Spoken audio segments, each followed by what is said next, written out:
मेरा नाम रेखा है। आज मैं आपको अपनी कहानी सुनाने वाली हूँ। मेरे पति आकाश ने अपनी ज़िंदगी में बहुत मेहनत की।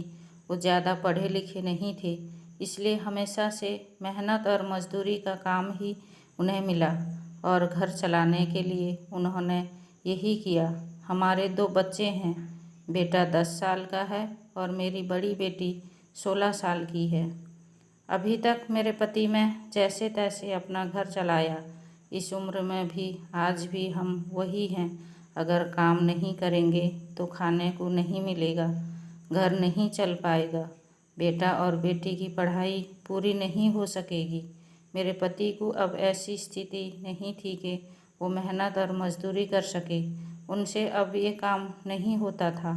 अब हम क्या करेंगे? कैसे अपनी ज़िंदगी को आगे बढ़ाएं, कैसे कमाएं? मुझे और मेरे पति को यही चिंता खाए जाती थी।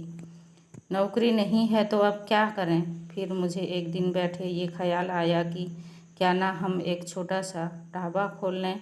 शहर के बाहर जहाँ से वाहन और गाड़ियाँ आती जाती है, वहाँ टीन का छोटा सा छपरा बनाकर चाय और खाने का एक छोटा ढाबा खोल सकते हैं। मैंने अपने पति से ये कहा। उन्होंने कहा कि दुकान खोलने के लिए पैसे कहाँ से लाएं? मैंने कहा टीन का छपरा लगाना है, बस उसके लिए पैसे लगेंगे। बाकी सारा खाना बनाने का सामान हम घर से ले जा सकते हैं। थोड़ी पैसे मैंने अपनी रिश्तेदार से मांगी ताकि हम अपना छोटा सा ढाबा शुरू कर सकें। उनके मन में अभी भी संकोच था। वो बार बार मना कर रहे थे, लेकिन मैंने कहा हम एक बार कोशिश करते हैं और ज़्यादा कुछ नहीं लगेगा। कुछ दिनों तक मनाने के बाद वो मान गए और हमने एक छोटा सा ढाबा शुरू कर दिया। पहले दिन मैं और मेरे पति वहाँ अपने ढाबे पर बैठे थे, लेकिन कुछ खास लोग नहीं आए। ढाबा छोटा और ऊपर से सभी खाने वाले पहले ही अपने ढाबे फिक्स किए होते हैं कि उन्हें कहाँ रुकना है और कहाँ खाना है। हमारा पहला दिन निराशा भरा था। कुछ दिन ऐसे ही गए। कोई इक्का दुक्का लोग चाय पीने रुका करते थे, लेकिन इतना नहीं होता था कि हम उससे अपना घर चला सकें। मेरे पति फिर से किसी काम की तलाश में लग गए। उन्हें एक काम मिल गया जहाँ पैसे कम थे लेकिन कम मजदूरी थी। उन्होंने वो कर लिया, लेकिन मैंने ढाबे पर जाना नहीं छोड़ा। अब मैं अपने बेटे और बेटी के साथ वहाँ जाने लगी। हमने हिम्मत नहीं हारी और धीरे धीरे कुछ लोग हमारे यहाँ आने लगे। एक महीने में ग्राहक और भी ज़्यादा आने लगे। कोशिश करते करते हमारे यहाँ लोग रुकने लगे थे। उन्हें घर जैसा खाना मिल रहा था, इसलिए हमारा छोटा सा ढाबा चल निकला। मेरे पति जितना कमाते उससे ज़्यादा अब ढाबे से कमाई होने लगी। दिखते ही दिखते हमने जो छोटा सा ढाबा खोला था उससे हमारी आर्थिक स्थिति में बहुत सुधार हो गया। जो कर्जा लिया था वो भी उतर गया। हमें एक नई उम्मीद मिल गई कि सब कुछ अच्छा चल रहा था। ढाबे को खोले 6 महीने हो गए थे। हमारे चेहरों पर रंगत आ गई थी, लेकिन फिर ऐसा कुछ हुआ जिसके बारे में मैंने सोचा भी नहीं था। एक दिन घर से जब हम लोग ढाबे के लिए जा रहे थे, तब मेरे पति कहते हैं ढाबा आज से बंद, कोई भी अब वहाँ नहीं जाएगा। ये कहते वक्त वो बड़े ही गुस्से में थे।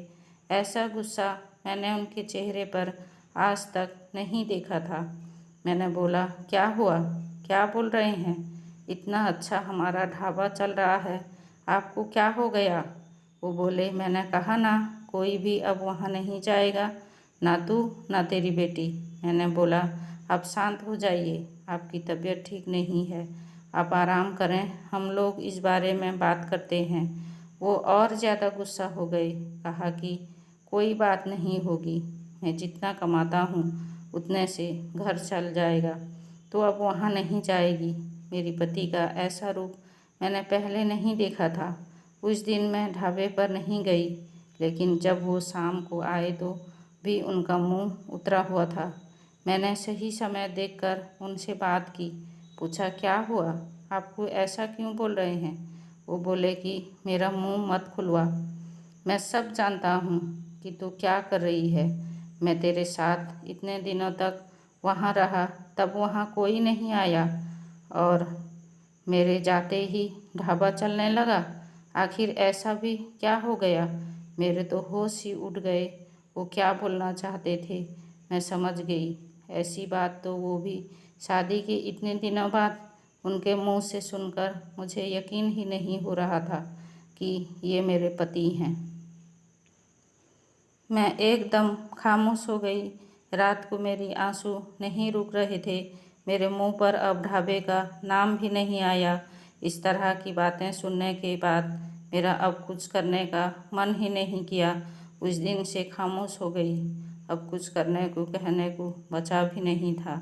मैंने सोचा था कि उनकी कोई सफाई नहीं दूंगी, वो अपना काम करते रहें, लेकिन उनकी कमाई कम थी, उससे अच्छे से गुजारा नहीं हो पाता था। कुछ ही दिनों में जो पैसा जमा किया था वो ख़त्म हो गया। करीब 3 महीने बाद ही उनकी तबीयत खराब हो गई और वो बिस्तर पर आ गए। काम नहीं कर पा रहे थे। मैं जैसे तैसे उन्हें संभाल रही थी। घर में जब पैसा ख़त्म होने लगा तो कोई कर्जा लेने की नौबत फिर से आ गई। मैं चाहती थी कि कहीं किसी के घर जाकर खाना बनाने या बर्तन धोने का काम करने लगूं, लेकिन उनकी तबीयत खराब थी और मैं नहीं चाहती थी मेरी किसी भी बात के कारण वो फिर उसी तरह की बातें करें। एक दिन वो बिस्तर पर थे, मैं उनके लिए खाना बना रही थी, तब उन्होंने मुझे बुलाया। बोले, मैं जानता हूँ उस दिन की बात तुम्हें बहुत परेशान कर रही है, लेकिन और तुम्हें लग भी रहा होगा कि मैं तुम्हें ये कैसे बोल सकता हूँ, लेकिन वो शब्द और बातें मेरी नहीं थी। मैंने कानों में ऐसी बात आई थी, अपनी रिश्तेदारी में ऐसी बात हो रही थी। मैंने अपनी वो बीवी और बेटी को अकेले वहाँ छोड़ दिया। उन्हें देख लोग रुकते हैं जिससे कमाई हो रही है। इस तरह की बातें मैं बर्दाश्त नहीं कर सकता। 2 रोटी कम खा लेंगे, लेकिन ये सब नहीं सुनना था। समाज और यहाँ के लोग, खासकर आपके परिचित और रिश्तेदार, आपको आगे बढ़ता देख बहुत कुछ कहने लगते हैं, लेकिन लोग इस हद तक गिरे हैं मुझे उसका पता नहीं था। और मेरे पति भी उनकी बातों में आ गए। उस समय मैं भी होती उनकी जगह तो शायद यही करती। मुझे भी उतना ही बुरा लगता, वही फैसला लेती जो उन्होंने लिया। मैंने उन्हें कहा कि कहाँ हैं वो शुभचिंतक जो अब आपकी मदद करने नहीं आएंगे। आइए, आप उनसे पूछ लीजिए। हमारे घर में खाने को नहीं है, आपकी तबीयत खराब है। आप बताइए कौन आया अब हमारी मदद करने? दुनिया किसी को खुश नहीं दे सकती, और अगर कोई मेहनत करके आगे बढ़ता है तो सारे प्रयास करके उसे पीछे धकेलने की कोशिश करते हैं। और आप उनकी बातों में आ गए। वो लोग सफल हो गए। सबको बात बनाना है। अब अगर हम भूख से भी मर जाएं तो भी उन्हें बात मिल जाएंगी। वो लोग कुछ समय तक बोलते, अगर हमें कोई फर्क नहीं पड़ता तो वो थक कर हार मान लेते। वो पीठ पीछे ही इस तरह की बकवास कर सकते हैं, सामने आने की तो उनमें हिम्मत भी नहीं है। उस दिन मेरे पति की आंखें खुल गई। उन्होंने कहा कि तुम सच बोल रही हो, मैं ही पागल था। लोगों को सफाई देने और उनके आगे अच्छा बनने में अपना नुकसान करा लिया। जब हम गलत नहीं हैं तो हमें सफाई क्यों देना, क्यों डरना? मुझे माफ़ कर दो, हमें नहीं उन्हें बदलना होगा अपनी सोच, और अगर नहीं बदले तो वो हमें क्या, हमें अपनी कर्म करते रहना चाहिए। क्या अब हम फिर से कुछ कर सकते हैं? मैंने कहा, कभी भी देर नहीं होती है, हम अब भी कर सकते हैं। मेरे पति बोले, मैं भी अब तुम्हारा साथ दूंगा अगर तुम चाहो तो। मैंने हाँ कहा और फिर एक बार कोशिश की।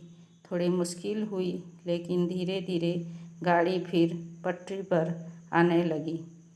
आपको हमारी ये कहानी कैसे लगी हमें कमेंट करके ज़रूर बताइए।